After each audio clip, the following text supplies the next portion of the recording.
안녕하십니까. 신인균의 군사TV 디펜스 브리핑입니다. 자, 오늘도 아주 중요한 군사 무기 관련 소식 전해드리겠는데요. 오늘은 특히 러시아 무기 소식이 많이 들어와 있습니다. 러시아 전투기 문제들인데요. 지난주에 여러분들 아주 많은 분들이 관심을 가져주셨는데 이탈리아 공군의 F-35 전투기를 러시아 공군의 수호이 30SM 전투기가 들어와서 전자전을 걸어서 이 F-35를 먹통으로 만들어버렸다.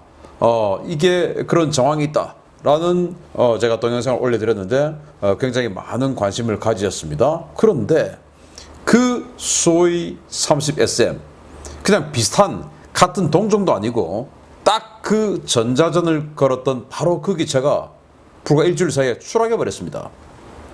물론 그 전자전 건 시점은 몇 달 전이지만 그 기체가 추락해 버렸습니다. 그리고 완전히 전파되었고 조종사도 둘 다 사망해 버렸습니다. 무슨 일일까요? 어떤 내용인지 보도록 하겠고, 러시아가 자랑하는 최강의 스텔스 전투기라고 하는 수호이 57, 또 입만 열면 거짓말하는 러시아의 특성답게 또 거짓말을 하는데 수호이 57 관련 무슨 거짓말인지 보겠습니다. 자, 그리고 중요 소식 5가지 단신 먼저 보겠습니다. 인도네시아가 라팔 2차분 계약금을 납부했다라고 하는데, 그리고 나서 또 추가 옵션으로 18대 생산 준비에 착수했다. 인도네시아 돈 많습니다. 그런데 우리에게 빚이 있죠. 그리고 여기서부터 스페인이 센타우로 이 105mm 포가 달린 장갑차죠. 이 센타우로 대체용으로 프랑스의 제기어 장갑차를 검토 중이다 라는 소식까지 보겠습니다. 첫 번째입니다. 42대의 라팔 전투기를 도입하기로 한 인도네시아가 지난해 9월 24대의 초도 물량 계약금에 이어 18대의 2차 물량 계약금을 완납했다는 소식입니다. 29억 달러 규모의 대출을 받아 지급했는데 8천억 원이 넘는 미납금이 있는 KFX 분담금 납부는 여전히 강감무소식입니다. 지난 8월 6일 러시아의 공습으로 대파된 우크라이나 항공기 제작업체 모터시크 공장이 튀르키예 협력사들에 대한 엔진 공급을 모두 멈춘 가운데 해당 공격이 에르도안 대통령의 사위를 통해 에르도안에게 경고 메시지를 보내려는 푸틴 대통령의 의중에 따라 시행됐다는 분석이 나왔습니다. 미국 쪽 언론들의 분석인데 사실인지 이관계인지 관심을 가지고 향후 추이를 지켜봐야 할 것 같습니다. 루마니아가 F-35 전투기 총 48대 도입을 목표로 사업 승인 요청서를 작성해 의회에 제출했다는 소식입니다. 1차 사업으로 65억 달러를 투입해 32대의 F-35를 도입하고 2차 사업으로 16대를 추가 구매해 48대 체제를 만든다는 것인데, 예산 부족으로 인해 이번 사업은 2030년대 후반에 완료될 예정이라고 합니다. 세르게이 쇼이구 러시아 국방장관이 러시아 국영 원자력 에너지 업체인 로사톰 대표들을 데리고 북극권 시찰과 첨단 무기 개발 상황 점검 일정을 가졌다는 소식입니다. 아무래도 북극권에서 운용이 유력한 포세이돈 수중 어뢰를 보러 간 것으로 보이는데, 인류 멸망으로 이어질 수 있는 무기를 북극에서 운용하려는 러시아를 막기 위한 국제사회의 협력이 시급해 보입니다. 스페인 육군이 84대를 보유 중인 센타우로 B1 장갑차를 대체하기 위해 프랑스의 제기어 정찰 장갑차를 유심히 들여다보고 있다는 소식입니다. 40mm 기관포와 대전차 미사일을 탑재한 제기어 장갑차가 센타우로보다 훨씬 범용성이 높다는 판단인데, 전혀 다른 성격의 제기어가 센타우로를 정말 대체할 수 있을지 여부에 관심이 쏠리고 있습니다. 네, 인도네시아가 라팔 전투기 42대 사죠. 그 중에 지금 이제 초도 물량 받고 있는 상황에서 18대 또 추가 계약하고 그 계약금 줬다라는 건데, 그 계약금 어디서 나왔냐? 29억 달러 대출 받았다. 어디에서? 프랑스 은행에서. 프랑스 은행은 왜 줬냐? 프랑스 정부가 지급 보증해줘가지고 줬다. 이겁니다. 자, 그래서 지금 인도네시아가 많은 무기들을 여기저기서 사고 있는데, 그 무기들의 대부분을 이렇게 대출받아서 차관받아서 사고 있다라는 거예요. 그런데 우리에게는 그럼 왜 지금 KFX 분담금 내기로 한 거 안 주냐? 아마도 한국 정부가 대출을 해주지 않는 상황이지 않나. 그런데 폴란드에게는 우리가 대출을 어마어마하게 해줬는데 왜 인도네시아에게는 대출 안 해주냐? 왜 이집트에게는 대출 안 해주냐? 신용도가 다르죠. 그런 상황이지 않을까라고 생각하는데 빚을 내서 마구마구 무기를 사고 있는 인도네시아, 우리나라도 빨리 빚 갚게 바랍니다. 자, 미국 언론이 이 모터시크사, 그러니까 우크라이나에 있는 이 항공기 엔진 제작 업체죠. 여기를 러시아 미사일이 폭격을 해서 완전 박살이 나버렸는데, 이건 에르도안 튀르키예 대통령에게 보내는 푸틴 대통령의 경고다. 야, 너 말이야, 우크라이나하고 협력 그만해, 우크라이나 그만 도와줘 라는 경고다. 이게 왜 경고냐? 에르도안 대통령에게. 왜냐하면 여기에서 생산되는 엔진들이 바로 에르도안 대통령의 사위죠. 사위가 운영하는 회사인 바이락타르사에 납품되는 엔진들입니다. 그러면 이 엔진들이 파괴화됐기 때문에 사위가 운영하는, 그 사위 일가가 사돈댁이 운영하는 그 바이락타르사의 매출이 그냥 박살 나버리는 거죠. 엔진이 공급이 안 되는데 뭐 비행기가 팔려 나갈 수가 있습니까? 그러니까 사위를 괴롭힘을 해서 사위에게 장인들은 좀 우크라이나 좀 그만 괴롭히세요. 장인들은 우크라이나 그만 좀 도와주세요. 장인들은 그러시니까 제가 지금 폭격받아가지고 지금 납품 못하고 우리 회사 지금 큰일 나게 생겼어요. 이런 민원하라고 하는 거 아닐까? 라는 건데, 이거 이제 미국 언론들이 보도를 했어요. 그 말은 진짜일 수도 있고, 아니면은 에르도안 튀르키예 대통령과 푸틴 러시아 대통령을 이간질시키는 갈라치기 전법의 어떤 기사일 수도 있다라는 분석도 있습니다. 루마니아가 F-35를 무려 48대나 사고 싶어 한다. 와, 굉장히 많이 사는 건데, 그 정도면. 그래서 초도부대로 32대, 그리고 후속분으로 16대 해서 총 48대를 사겠다는데, 그 32대 예산으로 65억 달러를 책정했다. 그래서 이 65억 달러를 책정하고 이걸 의회에 제출해서 우리 이렇게 사고 싶으니까 예산 승인해 주세요 하는 요청서를 의회에 제출했는데, 의회가 그걸 보고 오케이, F-35 32대 필요하지, 그리고 옵션으로 16대 그것도 꼭 해야 돼 라고 할 거냐. 야, 우리 형편에 이거 좀 많지 않냐? 일단 이 하늘 딱 지키는 한 24대 정도만 하고 한 48억 달러 정도로, 그 나머지 12억 달러 정도로 이 한국의 F-50 그 수십 대 사면 되잖아. 그러면 F-35 24대로 하늘을 지키고, 그리고 이 F-35는 가동률도 떨어지고 이 한번 비행할 때의 운용 유지비, 뭐 이 비행 비용, 시간당 운용 유지비 엄청나게 비싸니까 그거 가지고 우리가 계속 캡 돌릴 수 없잖아. 그러니까 이거 상징적으로 제공해야 되니까 가지고 있고, 그리고 그 65억 달러에서 48억 달러 그렇게 사고, 나머지 한 20억 달러 정도 되는 돈을 가지고 FA-50을 사면 수십 대를 살 수 있잖아. 그거 가지고 캡 돌고, 시간당 유지비 싸니까 캡 돌고, 우크라이나 전쟁하는 거 보니까 이 일선에서 그냥 지상 지원해주는, 근접 항공 지원해주는 이런 이 공격기도 있어야 되겠던데, 그거 FA-50으로 쓰고, 아니 F-35 가지고 폭탄 들고 와서 적 탱크 깨주고, 이건 아니지 않느냐 라고 식견 있는 국회의원이 있다면 제가 했던 말을 그대로 해주면서 야, 20억 달러 빼서 FA-50 사 라고 해주겠는데, 루마니아에 그런 의원이 있기를 기대합니다. 32대 그냥 24대 사시고 우리 FA-50 수십 대 추가 구매하는 하이 로 믹스 전술로 가시기 바랍니다.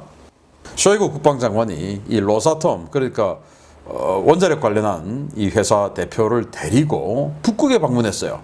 자, 이게 이제 왜 우려냐? 북극에서 포세이돈 핵어뢰 실험을 하고 있죠. 그러면 그 핵어뢰에 문제가 생겼든지, 아니면 핵어뢰를 쐈을 때 어떤 그 다른 야기되는 문제에 대한 뭔가를 하려고 데려가는지는 알 수 없으나, 이 북극의 핵 원자력 관련한 회사 대표를 데려갔다는 것은 포세이돈의 테스트와 연관된 쓸 수밖에 없다라는 건데, 그래서 이제 많은 나라들이 야, 북극은 좀 놔둬라. 왜? 북극이 온난화로 인해서 얼음이 녹고 해서 지금 해수면 상승하고, 뭐 한국이 지금 뭐 2m, 3m 해수면이 올라갈 거다, 일본이 없어질 거다, 이런 이야기 전 세계, 북극 때문에 전 세계가 이렇게 영향을 받는데 북극은 좀 건드리지 말자.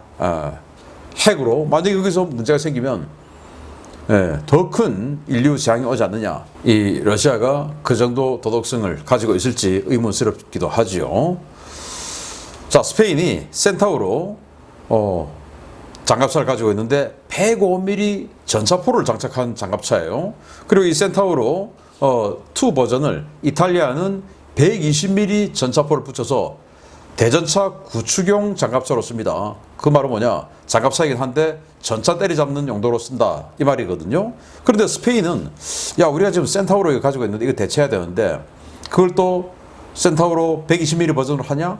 야, 근데 이탈리아는 그걸 대전차 구축용, 그러니까 전차하고 전투를 하기 위해서 쓰는 거지만 우리 스페인은 이거 가지고 정찰 용도로 쓰지 않느냐. 정찰 기병 장갑차인데 여기에 120mm 전차포, 이건 오버스펙 아니냐. 그래서 기동성 좋고 한 이 프랑스의 제규어 40mm 포, 그리고 이제 대전차 미사일 하나 붙는 거, 요거로 하자라는 제안이 스페인에서 나왔다. 그래서 과연 어떻게 될 것인가 지켜봐야 된다라는 거죠. 화력은 뭐 센타우로가 압도적이지만 기동성이나 가격 이런 것들은 또 이제 별개의 문제죠. 자, 러시아 전투기들 소식 보겠습니다. 우크라이나 전쟁 발발 이후 항공기 생산량을 크게 늘렸다는 러시아가 거듭되는 의혹 제기에 결국 사실을 실토했습니다. 연간 전투기 생산 능력이 당초 알려진 것보다 훨씬 떨어진다는 사실이 들통나 조롱이 쏟아지고 있다는 소식입니다.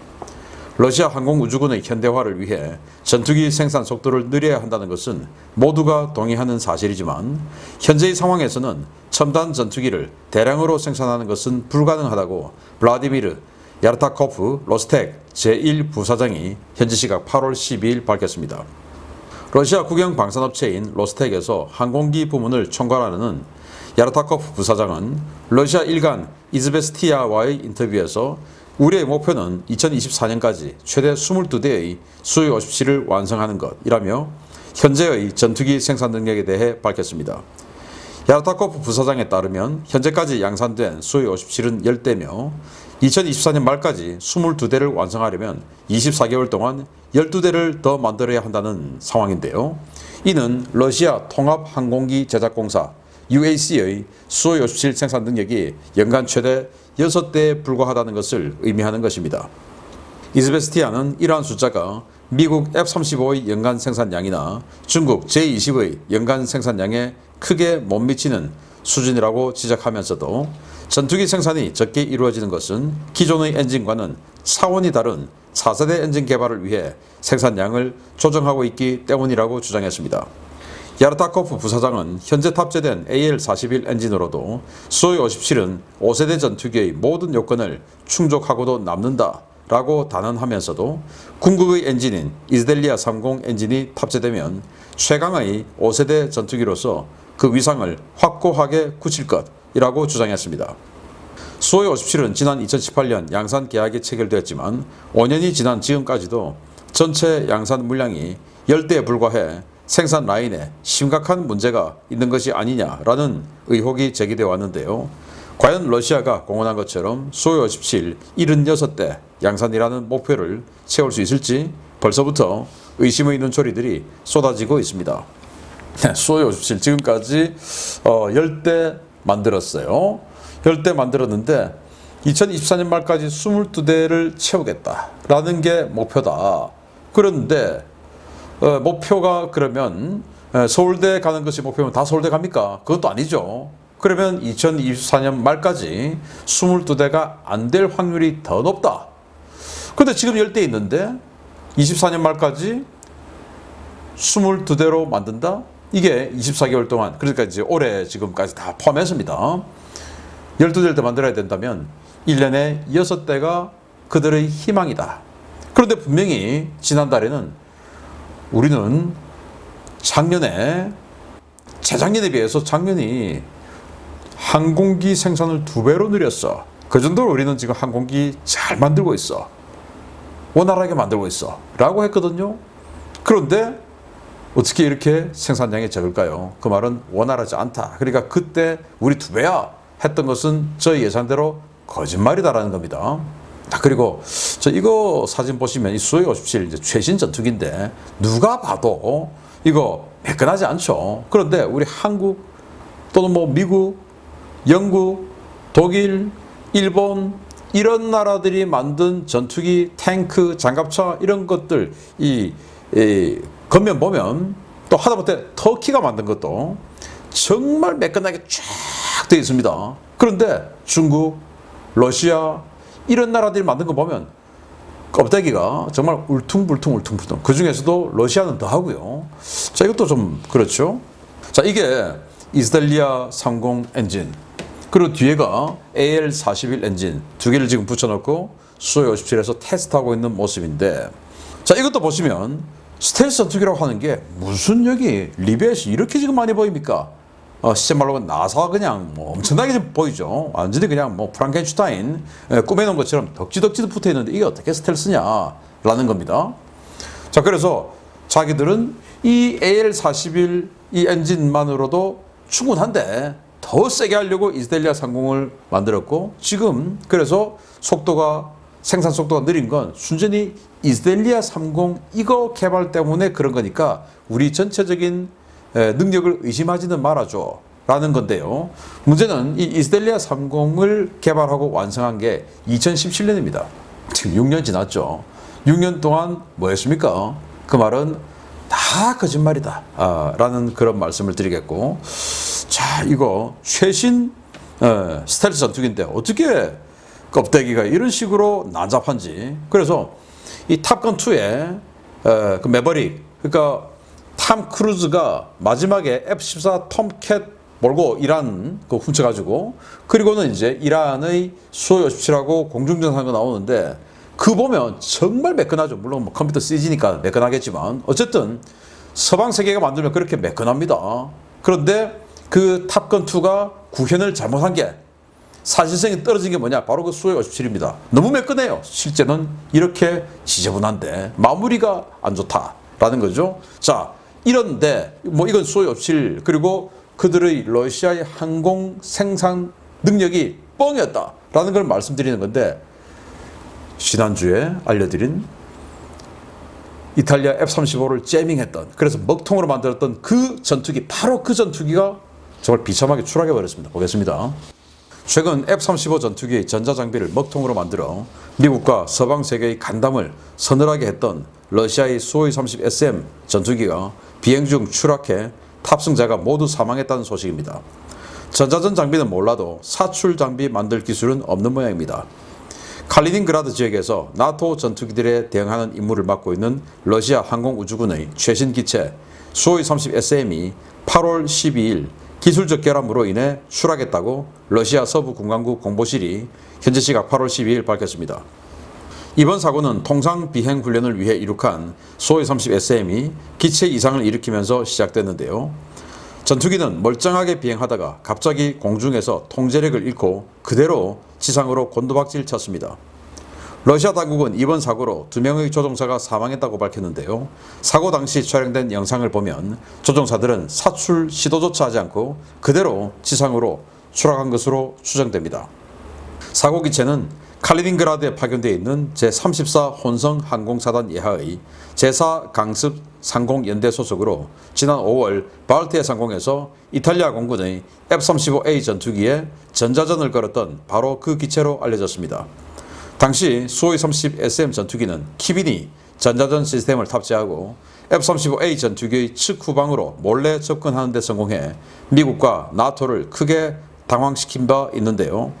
해당 사건이 8월 초 보도되자 러시아 밀 블로거들은 러시아 항공 전자 기술의 우수성이 또 한 번 입증됐다며 크게 고무된 바 있었습니다. 이번 사건이 보도되자 서방 워싱턴 소식통들은 최근 계속된 러시아군 항공기 추락 사고들을 언급하며 전자전 시스템 만들 기술은 있는데 비행 안정이나 사출과 관련된 장비들을 만들 기술은 없느냐라며 러시아를 조롱하고 있는데요. 너무나 황당했던 이번 사고, 과연 사고 원인이 무엇일지 러시아 당국의 조사 결과에 관심이 쏠리고 있습니다. 네, 바로 이 사진이죠. 이 수호이 30 SM이 이탈리아 공군의 F-35 옆으로 파고들었는데 몰았다라는 겁니다. 그 이유는 이 날개 끝에 윙팁에 달려있는 이 큰 거, 이거 바로 키비니 전자전 시스템, 이 제밍 포드가 제밍해서 몰랐다.